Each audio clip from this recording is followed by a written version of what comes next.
From the biggest stories in the NFL to Super Bowl takeaways to Friday Night Lights right here in Abilene, Texas. Local teams like Abilene High, Cooper, Wiley, to the Abilene Bighorns, Abilene's newest indoor arena football team. If it's played on the field and it's football, Carsten covers it. Carsten is breaking down all things football. This is more than highlights. This is the work behind the wins, the mindset behind the moments, the lessons behind the glory. Nothing is given, everything is earned. This is Grind Game Glory. All right, welcome back, everyone. Hey, it's an exciting time because podcasters everywhere are jumping on the bandwagon, and now we've got a brand new one for you from the students of Triumph Public High Schools, Abilene, and we have Carsten here. Carsten, good afternoon, man. What's happening? Good afternoon. I'm super excited to be on this podcast with you. I love football. I love talking about all things football. It's one of the focal points in my life, really. Yeah. It's one of the things I focus on. Like, every day I try to make sure I practice, study films on different players, inspirations, all that kind of stuff. So I'm just really, intact with football.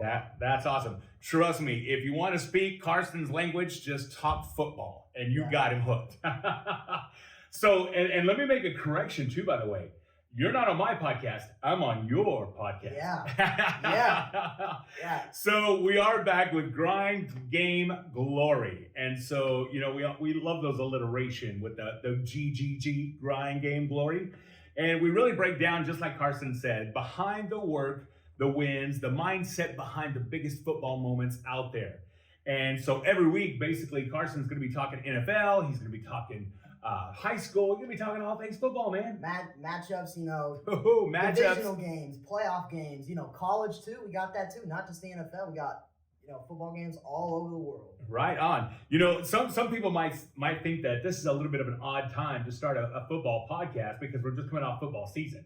Well, but it's also a good time. It's also a good time to talk about it because we want to break down the season, break down the playoffs, break down the Super Bowl. Because the Super Bowl, in my opinion, was very disappointing. I would happen to agree. Send it out there. Send it out there. I mean, it's just the thing that they did with everything, the execution. I feel like the Seahawks are the better team. It was just, I kind of like to say the Patriots offense just had a really bad day, but I'd also like to say that the Seahawks defense was just, it was too good. They were dominating. They were dominating, and they were really good. So I give them props for that win. It's great to see, because a former Cowboys player is on there. I'm a Cowboys fan. So right. It's not seeing him get a ring, even though it's not with us. But, Yes. That's for sure, man. And I will happen to agree with you. The Super Bowl was, I don't even want to say a little bit disappointing. It was a lot of bit disappointing. Yeah. And really, it didn't matter really what team you were going for. They both had some pretty severe challenges throughout the game. I always said I want to just be a good game. Anytime it's Super Bowl, I don't care who wins because especially if it's Seahawks, I like the Seahawks. Patriots, right. I like the Patriots. I don't know who I want to win, so I just said, I just want a good game. I want everyone to, just go back and forth, and that was not the case. Absolutely. Well, we are coming off the big Super Bowl, and of course, Super Bowl 60 was Patriots and the Seahawks. So, again, there was a lot of focus training all involved in that because you got the two best teams, so to speak, in the NFL, at least for the moment, and you both have them in the playoffs, and they went to the Super Bowl. So, not bad deal for either team, right? Not a bad deal. Yeah, for sure. So, definitely, as we recap a little bit more about the Super Bowl, a lot of people, because it didn't even seem like there was a flag in the Super Bowl forever. Yeah, it was kind of like the teams were avoiding it on purpose. Especially the Patriots, because I've definitely seen them play better defense than that, for sure. But there were some key things to that defense that really made it to where, maybe they can come back because the defense was so good. They were defense for Seahawks and defense for Patriots. It was great. You got a lot of pressure going on with having to handle that good of an offense. You got the star running back. Got MVP of the game, MVP Super Bowl, and you got Jackson Smith and Jigba. It's just crazy when you go against some people like that. It's just kind of too much sometimes. I can understand it a little bit. Yeah, absolutely. So I just have to ask you, as far as like what the shockers of Sunday were, What do you think was your biggest shocker from the Super Bowl? Biggest shocker? Biggest shocker. Wow, that's I got a lot, but my number one would probably say how the Patriots came in offensively. Right. Okay. It was a shock because they didn't score. Right. They didn't score, and they always score. They don't go scoreless in the first quarter, especially by the end of it. Sure. They always have points on the board. I'm like, I thought for sure too, Carsten, that especially moving into about the third quarter, there was a brief moment when their offense really took off, and it looked like maybe they're going to do a little bit of a bounce back. Yeah. But then all of a sudden, there was that unfortunate interception that was thrown by the Patriots, and then it all just kind of went downhill again. But a lot of it has something to do with obviously the offensive line. If you can't protect the quarterback, then the quarterback, be pressured, especially like not only the pressure of just, you're trying to get a throw off, right? But the pressure of being in the Super Bowl and you want to win. For sure. You don't want to waste your season away by losing the Super Bowl because it's, obviously, any game that's championship, from college anywhere, it's win or go home. Yep. And if you don't win, it's heartbreaking. Exactly. And I kind of have to laugh and chuckle just a little bit, but when it comes to the Super Bowl, there's no participatory trophy. Yeah. There's only one.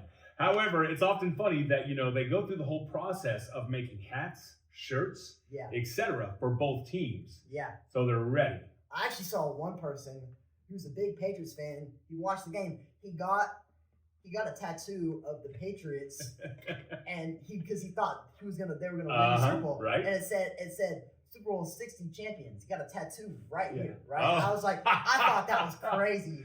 And wow. I saw that video and his reaction when the Patriots lost. He was so mad. He's like, he had so much confidence in the Patriots, which I love it. I love the confidence, but come on, buddy. Yeah. You spent money for no reason. Come on. I tell you what, man, it's a crack up here with Carsten because I tell you what, he's so excited about football, and I get it, man. And that's like America's sport. And so it's often exciting. It's intense. It's fast, furious. It's hard pounding.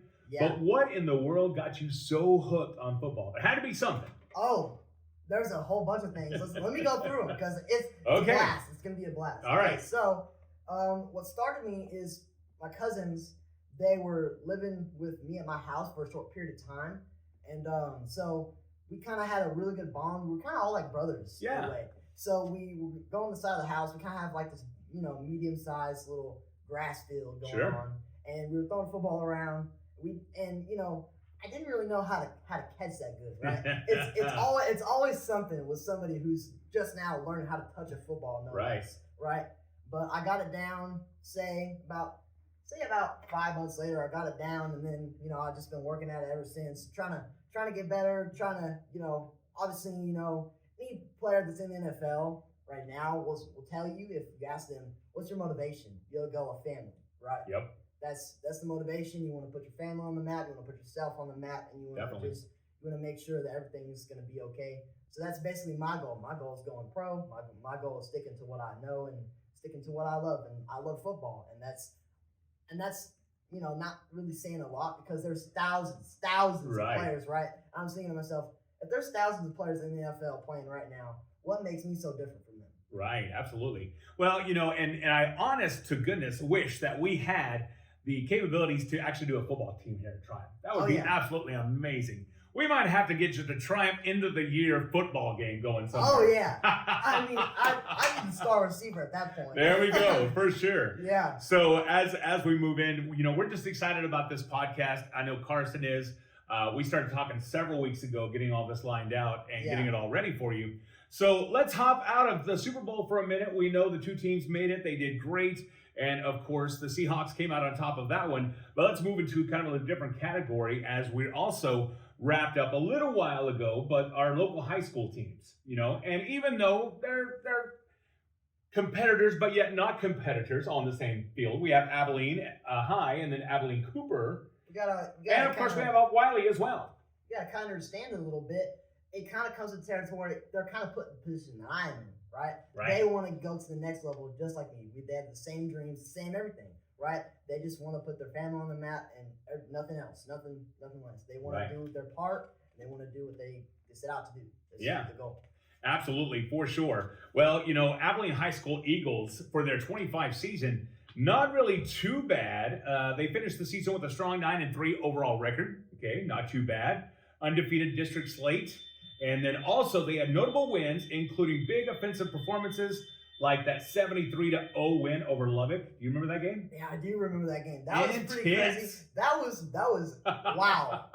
I never saw a high school team execute that good. Right. I really was inspired by that. Really, that made me think. Well, if they can do it, I can do it too. Absolutely, that is so true. For sure. Well, and then also just very quickly looking at the Abilene Wiley Bulldogs, their 2025 season was overall record 5-5, district record 3-3. They had some pretty big highlights over the season as well. Of course. My biggest highlight that I like to point out is that obviously my thing is receivers. So anytime I go to games, I look at receivers, study their stuff to see if kind of on par with what I plan to do in my game. Right, and try to make my game a little better. Yeah. My thing is, I like to take film on anybody that's a receiver. I go around anytime I see football players because I see them a lot actually because I go down to ACU. They have this open field there. You go out, throw the ball, everything, and that's where we're gonna play our game. yeah. Maybe. I don't know. We'll figure it out. Hey, we do scrimmage games sometimes. Right on. Very cool. But I mean. Again, about the Wiley Bulldogs and everything, I really think their receivers are talented, but at my point right now, I've been doing this. I've been working at it for about, let's say, 3.5 years. Right. So I'm 3.5 good years into it. Mm-hmm. So you can imagine my level of football has expanded dramatically. Right? I'm sure, without a doubt. Well, before we wrap up, got something else exciting for you, and I was sharing this with Carsten actually this morning, as a matter of fact. So I jumped on board, something new and exciting in my world that I'll share with you. I actually jumped on the media team for the Abilene Bighorns. Now, the Abilene Bighorns is our brand new, coming to Abilene, indoor arena football. Now, I've been the voice of the Texas Revolution in the past. I've also been the voice of the Odessa Roughnecks, of monster trucks, all these different things. But I was telling you about Abilene Bighorns. Yes. What do you think about indoor arena football? I think it's a good idea because being outside is nice, but especially when you're doing indoors, it's unique. Okay. Don't have to worry about the weather. Don't have to worry about the weather. You don't have to worry about how hot it is. That's right. The takeaway could be maybe it's really super hot in there. Yeah, possibly. You'll sweat anytime playing football. That just goes with the territory, really. Right. Well, the thing that I love about it the best is that you're talking about a shorter field for one. And you're talking about they get to running so fast and so intense, and by the time they hit, it's like it's on. So that's pretty intense. But also the thing I like about it, you've got 9-man teams, you've got big plays and nonstop action. And I tell you what, that's what people are going to be looking for when the upcoming season comes, because it actually runs from June through December. And of course, we'll have all kinds of updates, hopefully on your show as well. We'll talk more about it. Maybe you can put me on the team. Hey! You got a guy. There we go. Yeah. All right. So for all the Bighorn fans and, of course, for all the Bighorn admin and leadership, hey, we got somebody right here. All right? So definitely, it's been an exciting time with you, Carsten. Yes, I just have one more thing. No, please do. Yeah. You brought goodies. I brought some goodies here. Yeah. Check that out. It's C.D. Lamb signed that himself. I actually he did me the honor of signing this for me. I went over. Wow. I went to a signing after a game. They usually do that, before games, after games. In this case, it was after a game. Got to take a picture with him. Couldn't find the picture. My mom knows where it is, but hey, look, this is the proof.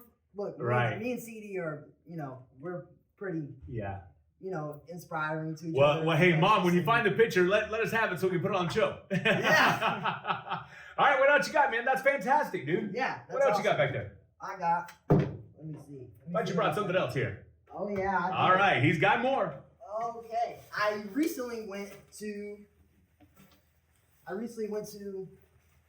look out. I told you, Carsten is the world's biggest Cowboy fan. That is, if you don't know who that is. Him and Mr. Alvarez. Number 55, Leighton Vander Esch. He was retired, but he retired in 2024, so you could say he's playing for the Cowboys right now, can't you? I mean, come on. That's exactly right. What more could you want? Got the poster, got the signed autograph and everything. Dude, you're rocking it, man. You're rocking it. So, and I'm sure when the upcoming season comes back, and you're always up in Dallas for these games. Oh, I mean, you can expect me sometimes. I mean, if you want to, if I ever get into the big leagues, college or anything, then I'm definitely gonna be more motivated to go to the Dallas games because it just I could kind of do what I want. Absolutely. I mean, not really what I want, but at the same time, if I wanted to get a VIP pass and talk to some players, get some inspiration, get some get some study off of. Well, go ahead. I really think, in my opinion, getting things off of other players is something that you can get often, but when you get the chance to take that information is what I'm saying. Right. Take the information every time because you never know if it'll change your game and help you with your game. That's my memo. That's awesome. Don't knock it till you try it. Hey, absolutely. So season 1, episode 1, Carsten has got this in the game, and it's grind game glory. We talk NFL matchups. Yeah. Around the world, NFL, everything. We got it all. We got it all. So, we got it all. And actually, as the season develops for the podcast, we're actually going to have interviews with players, all kinds of cool stuff that Carsten's going to be doing. So you definitely want to be sure to check it out. You can always watch it on YouTube, Spotify, everywhere that you stream your podcast. And Carsten, man, it's been great just visiting with you today, hanging out. I hope that you'll have me back again. I might even just help you run with this thing. What do you think? Yeah. There we go. We're covering the grind behind the game and the glory that comes from it. Because this is more than highlights. This is the work behind the wins, the mindset behind the moments, and the lessons that last long after the final whistle. Be sure to catch our next episode on Spotify, YouTube, and wherever you stream your podcasts. And as always, don't forget to check out TPHS Spark Studio on all your favorite socials to stay connected with the voices behind the mics. Nothing is given. Everything is earned. This is Grind Game Glory.